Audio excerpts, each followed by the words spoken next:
जो आप देखेंगे कि YouTube पे, गूगल पे, इंस्टाग्राम पे कोई बात नहीं कर रहा है, वो है side effects of laser hair reduction.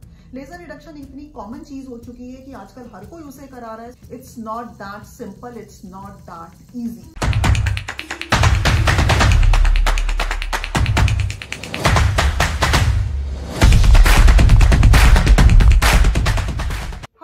Doctor Anvika है, मैं 12 ईयर से दिल्ली पीतमपुरा में प्रैक्टिस कर रही हूँ और आज एक बहुत ही इंपॉर्टेंट टॉपिक पे बात करूंगी। जो आप देखेंगे कि YouTube पे, गूगल पे, इंस्टाग्राम पे कोई बात नहीं कर रहा है, वो है side effects of laser hair reduction. Laser reduction इतनी कॉमन चीज हो चुकी है कि आजकल हर कोई उसे करा रहा है। स्पेशली आजकल एक कोई न्यू कंपनी है जो घर में आके भी करने लग गई है। It's not that simple, it's not that easy. तो मैं आज आपको रियल टाइम बताऊंगी, मैं 12 ईयर से almost every single day laser hair reduction कर रही हूँ कि क्या साइड इफेक्ट्स हो सकते हैं और वो कैसे ना हो। नंबर 1, आपको क्रस्ट बन सकते हैं। आप ये देख सकते हैं फोटोग्राफ। क्रस्ट मतलब आप लेजर करा के गए और अगले दिन ब्राउन ब्राउन कलर की पपड़ी जैसे बन गए। सी, इंडियन पेशेंट्स के अंदर ये क्रस्ट जो है 5 to 10% लोगों को बन सकते हैं। ये बहुत ही कॉमन है, टेम्पररी चीज है। 5-7 दिन में ये क्रस्ट अपने आप उतर जाएगा और नॉर्मल स्किन आ जाएगी। अब ये क्रस्ट बना क्यों? इंडियन पेशेंट्स के अंदर ज्यादा कॉमन है, जो टैंड है, जो धूप में ज्यादा जाते हैं, उनमें ज्यादा कॉमन है। रीजन भी, सी, आपका जो ब्लैक कलर है बाल का, वो लेजर लाइट को एब्जॉर्ब कर रहा है, हीट अप हो जाता है और मर जाता है। लेकिन इंडियन पेशेंट्स के अंदर हमारी स्किन में भी बहुत सारा मेलेनिन, बहुत सारा काला रंग है, तो स्किन का जो काला रंग है वो भी लेजर की हीट को एब्जॉर्ब कर कर बर्न आउट हो जाता है। तो इसको बर्न्स नहीं कहते हैं। बर्न्स और क्रस्ट दो अलग अलग चीजें हैं। क्रस्ट बनना जो थोड़े से डार्क कॉम्प्लेक्शन के हैं या टैंड हैं उनको बन सकते हैं। अगर ब्लैक ब्लैक पपड़ी बनी है, 5-7 दिन में गिर गई, निशान नहीं पड़े, तो वो एक क्रस्ट था, उसमें आपको ज्यादा फिक्र करने की जरूरत नहीं है। बर्न्स मतलब पपड़ी बनी और वो एक स्कार, प्रॉपर जो चोट का स्कार होता है, वो स्कार की तरह छोड़ गया, तो उसको हम बर्न्स कहते हैं। तो बर्न्स आपको सिर्फ तभी होंगे या तो जो कर रहा है उसने एनर्जी लेवल्स बिल्कुल ही गलत आपकी चूज करी है, या उसका क्वालिटी ऑफ लेजर बहुत ही बेकार है। वो कभी ज्यादा एनर्जी निकालता है, कभी कम एनर्जी निकालता है। सो आप प्लीज ध्यान रखें कि आप ऐसी क्लिनिक में जाएं जहाँ पे लेजर क्वालिटी भी अच्छा है और जो कर रहा है वो डॉक्टर सुपरविजन के अंदर, जो टेक्नीशियन है वो हाईली ट्रेन्ड है। तो आपको पता लग गया, क्रस्ट जो है वो एक टेम्पररी चीज है जो डार्कर रेसेस, जिनकी स्किन में मेलानिन ज्यादा है, टैनिंग ज्यादा है, उस कम्युनिटी के अंदर कॉमन है। वो बहुत ही नॉर्मल है। मेरी क्लिनिक में भी 5 to 6% लोगों को हो जाएगा। It's a very very very very very normal thing. So first thing हमने बात करी crust and Burns. Crust normal है, बर्न्स नॉर्मल नहीं है। बर्न्स मतलब करने के तरीके में गड़बड़ हुई है। क्रस्ट मतलब वो एक नॉर्मल चीज है जो हो जाती है, जो 4-5-10 दिन के बाद अपने आप नॉर्मलाइज हो जाएगी। नंबर 2 साइड इफेक्ट जो आपको हो सकता है वो है पैराडॉक्सिकल हेयर स्टिमुलेशन। यानी कि आपके बाल रुए जैसे थे और वो लंबे लंबे और मोटे हो गए और ज्यादा। आप कहेंगे लेजर कराने से पहले तो मेरे बाल थे नहीं और अब मेरे और ज्यादा हो गए। वो होता इसलिए है बिकॉज लेजर हेयर रिडक्शन बहुत अच्छी टेक्नोलॉजी है, लेकिन सिर्फ और सिर्फ मॉडरेटली थिक और वेरी थिक बालों के लिए। अगर आपके रुए जैसे बाल जिनको वेलनेस हेयर करते हैं उसके लिए आपने लेजर नहीं कराना है। अगर आपने रुए जैसे बालों पे लेजर कराया तो उल्टा हो जाएगा, वो थिक और मोटे हो जाएंगे। सो मेरी क्लिनिक में जब गर्ल्स आती है, मैम पूरे फेस पे कर दो, मैं बड़ी स्ट्रिक्टली बोलती हूँ आपके लोअर 1/3 ऑफ द फेस में तो मुझे बाल दिख रहे हैं, या सिर्फ अपर लिप्स या सिर्फ चिन में दिख रहे हैं, मुझे जहां जहां मोटे बाल दिख रहे हैं मैं वहीं लेजर करूंगी। आपके इतने एरिया के अंदर अगर बहुत रुए जैसे बाल हैं तो ना मैं उनको छूंगी ना आप उनको छुएंगे, ना आप उन पे वैक्सिंग कराएंगे, ना आप उस पर रेजर करेंगे, ना लेजर करेंगे। ज्यादा से ज्यादा आप उस पर ब्लीच कर सकते हो हर मंथ, और हर मंथ ब्लीच करने से कोई आपकी स्किन खराब नहीं हो रही है। सो पैराडॉक्सिकल स्टिमुलेशन लेजर के बाद मतलब रुए जैसे बाल और मोटे हो गए लेजर के बाद। कारण क्या है कि आपने रुए जैसे बालों के ऊपर लेजर कर दिया, वो आपको करना ही नहीं था। तो आप राइट क्लिनिक के पास जाएं, राइट डर्मेटोलॉजिस्ट से कराएं जो आपको राइट गाइड कर सके कि जहां पे बालों में रिक्वायरमेंट है वहीं पे करें और जहां पे नहीं है वहां पे मना कर दे। जैसे बहुत सारी गर्ल्स आती है, मैम चेस्ट पे कर दो, नेक पे कर दो, मैं बिल्कुल मना कर देती हूँ। गर्ल्स के चेस्ट और नेक पे बाल नहीं होते हैं, तो आपने वहां पे रेजर, वैक्सिंग, लेजर कुछ नहीं कराना है। ज्यादा से ज्यादा आप ब्लीच करा सकते हैं। So is that clear? And 2-3 चीजें टेक्निकली होती है, मतलब लेजर करते समय जब मैं इतने पोर्शन में लेजर कर रही हूं तो मैं बहुत ज्यादा, मेरा लेजर की क्वालिटी इतनी अच्छी हो कि वो उसको इतना ज्यादा चिल कर दे कि लेजर की हीट सराउंडिंग स्किन में ना जाए, ताकि मेरे सराउंडिंग स्किन में बाल ना आए। सो ये तो टेक्निकली मतलब डॉक्टर का काम है कि वो आप लेजर ऐसा चूज करें जिसकी चिलिंग पावर बहुत ज्यादा हो, लेकिन जो आपने चूज करना है वो ये कि वेलनेस हेयर के अंदर रुए जैसे बालों में आप प्लीज लेजर मत कराएं। देयर इज नथिंग कॉल्ड हमारा लेजर तो बड़ा एडवांस्ड है, हम तो रुए जैसे बालों में भी कर देंगे। This is all nonsense. रुए जैसे बालों को प्लीज आप मत छुइए। मॉडरेटली थिक, वेरी थिक, गो एहेड, लेजर करा लीजिए। पैराडॉक्सिकल स्टिमुलेशन नहीं होगा। बहुत कॉमन है, मैं अपनी क्लिनिक में सुनती हूँ, मैंने यहाँ वहाँ XYZ से मैंने लेजर कराया, लेजर के बाद और ज्यादा बाल मेरे मोटे हो गए। तो मैं यही चीज पूछती हूँ कि आपके अगर जब वेलनेस हेयर थे तो आपने छुआ ही क्यों उसको? लेकिन अगर मोटे बाल थे और उसको कराया तब भी अगर सराउंडिंग स्किन में मोटे बाल आने लग गए, आपके सिर्फ इतने एरिया में मोटे बाल थे, आपने यहाँ पे लेजर कराया, लेजर के बाद आपके सराउंडिंग स्किन में भी मोटे बाल आने लग गए, इसका मतलब करने वाले की टेक्नोलॉजी के अंदर जो उसने जो साइंस की जो वो यूज टिप्स होती है वो यूज नहीं करी। हीट जो है यहाँ पे देने की वजह हीट यहाँ पे भी ट्रांसफर हो गई और यहाँ पर भी आपके बाल आने शुरू हो गए। नंबर 3 प्रॉब्लम जो लेजर के बाद हो जाती है वो है पिंपल्स आना। ये अगेन 3 to 5% लोगों को ही होती है, 95% को नहीं होती है तो इट्स अ टेम्पररी थिंग, ये नहीं कि आपको परमानेंट पिंपल्स आ जाएंगे। स्पेशली बॉयज को ये प्रॉब्लम हो जाती है चेस्ट और बैक के ऊपर, गर्ल्स को भी हो सकती है lower half of the face के अंदर।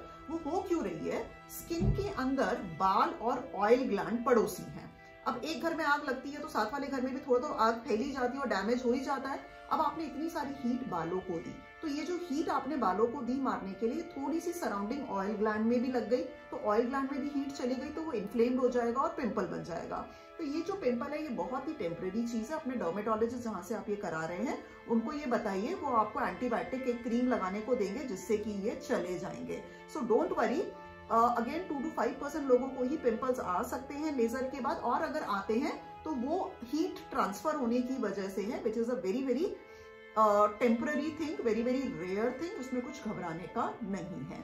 लेकिन अगर आप ऐसी क्लिनिक से करा रहे हैं जिनको नहीं पता कि ट्रीटमेंट कैसे करना है, वो इमीडिएटली इस चीज को डिटेक्ट कर आपको राइट एंटीबायोटिक्स नहीं प्रिस्क्राइब कर पा रहे हैं, तो फिर वो प्रॉब्लम जो है वो पिंपल्स वगैरह मार्क्स छोड़ सकते हैं। So again it's very very important कि आप राइट क्लिनिक और राइट डॉक्टर की सुपरविजन में लेजर हेयर रिडक्शन करा रहे हैं। नाउ द फोर्थ प्रॉब्लम जो बहुत ही ज्यादा कॉमन है कि आपने 6 से 10 सेशन करा लिया और आपको रिजल्ट ही नहीं आया। इतना कॉमन है कि मेरी क्लिनिक में अप टू 50 to 70% पेशेंट्स जो लेजर हेयर रिडक्शन के लिए आ रहे होते हैं वो यही कंप्लेन करते हैं कि हम XYZ से 10 सेशन 15 सेशन करा चुके हैं और हमें रिजल्ट्स नहीं आए। Well the only reason is कि राइट एनर्जी लेवल्स नहीं दी गई। देखिए, आपने मर्सिडीज खरीदी और आप उसको 5 किलोमीटर की स्पीड पे चला रहे हैं, तो व्हाट इज द पॉइंट? आप कार चला रहे हैं तो उसको 60 to 80 की स्पीड पे तो चलाइए, तभी तो उसका कार के अंदर बैठने का फायदा हुआ, तभी तो आप अपनी मंजिल पे पहुंचेंगे। अगर आपने लेजर भी बहुत अच्छी क्वालिटी का खरीद लिया लेकिन अगर आप उसको यूज करना ही नहीं आता, आपने एनर्जी लेवल्स बड़ी माइल्ड रखी हुई है बिकॉज आपको डर लगता है, आपको पता ही नहीं है कि एप्रोप्रिएट एनर्जी लेवल्स क्या होती हैं, तो व्हाट इज द पॉइंट? तो अगेन राइट एनर्जी लेवल्स क्या है आपको कैसे पता लगेगा? कि जब आप राइट क्लिनिक पर जाएंगे, आप 2 चीजें वहां से कंफर्म करिए कि आपको एक तो राइट क्वालिटी ऑफ लेजर है। कैसे पता कर सकते हैं? आप उनसे पूछिए कि उनका ब्रांड नेम क्या है और आप उसको गूगल आउट कर लीजिए कि वो US FDA अप्रूव्ड है कि नहीं है। वो चाइनीज कोरियन चीप ब्रांड नहीं होना चाहिए। हम अपनी क्लिनिक में लिंस्कैन लेजर यूज कर रहे हैं जो जर्मन मेडिकल इंजीनियरिंग का है और US FDA अप्रूव्ड है। So it's very simple. See, आप एक फोटोग्राफ खींचते हैं, फोटोग्राफ आप 2000 रुपए के फोन से भी खींच सकते हैं, 2 लाख रुपए के DSLR कैमरे से भी खींच सकते हैं। तो अगर आप अच्छी क्वालिटी का कैमरा यूज कर रहे हैं तो तभी तो आपका अच्छी फोटोग्राफ आएगी। ऐसे ही अच्छी क्वालिटी का लेजर होगा तभी रिजल्ट्स आएंगे। क्वालिटी ऑफ लेजर अच्छा नहीं है तो रिजल्ट्स नहीं आएंगे। आपको कैसे पता करना है कि क्वालिटी ऑफ लेजर अप्रोप्रिएट है, वो मैंने आपको बता दिया। दूसरा, सिर्फ अच्छी क्वालिटी ऑफ लेजर होने से कुछ नहीं होता। 50% ऑफ द वर्क डन है। 50% ऑफ द वर्क क्या है कि आप राइट एनर्जी लेवल्स यूज कर रहे हैं। यानी कि आपका मतलब सिर्फ अच्छे कैमरे होने से कुछ नहीं होता। कैमरेमैन का भी कमाल है, कैमरा तो बहुत अच्छा है लेकिन अगर कैमरामैन अच्छा नहीं है, उसे नहीं पता शटर स्पीड, लाइट इंटेंसिटी वगैरह कैसे यूज करनी है, तो फोटोग्राफ अच्छी नहीं आएगी। सो सिमिलरली जो 2 चीजों पे आपके रिजल्ट डिपेंड करते हैं, good quality laser and right energy levels, जो एक आपको अप्रोप्रिएट राइट डर्मेटोलॉजिस्ट की क्लिनिक में ही मिल सकते हैं। सो प्लीज सस्ते के चक्कर में आपको और महंगा पड़ जाता है बिकॉज आप 10 जगह जाते हैं, अलग अलग जगह जाके 6-6 सेशंस लेते हैं। तो इससे बेटर है कि आप good quality clinic, good quality laser से ही कराएं। राइट एनर्जी लेवल्स होंगी तभी रिजल्ट्स आएंगे।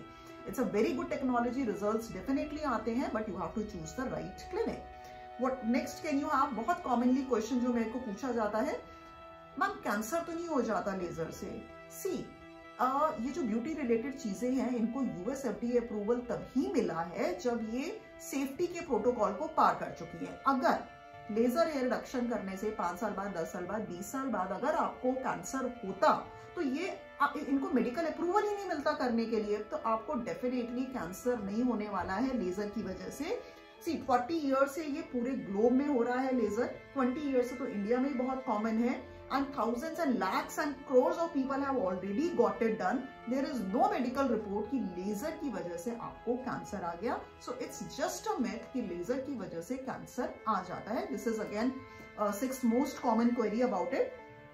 लास्टली जो लोग मुझसे पूछते हैं कि बिकिनी के अंदर लेजर कराना सेफ है क्या, लेटर ऑन सेक्सुअली इंटीमेट होने में या चाइल्ड बर्थ में प्रॉब्लम होएगी? Not at all.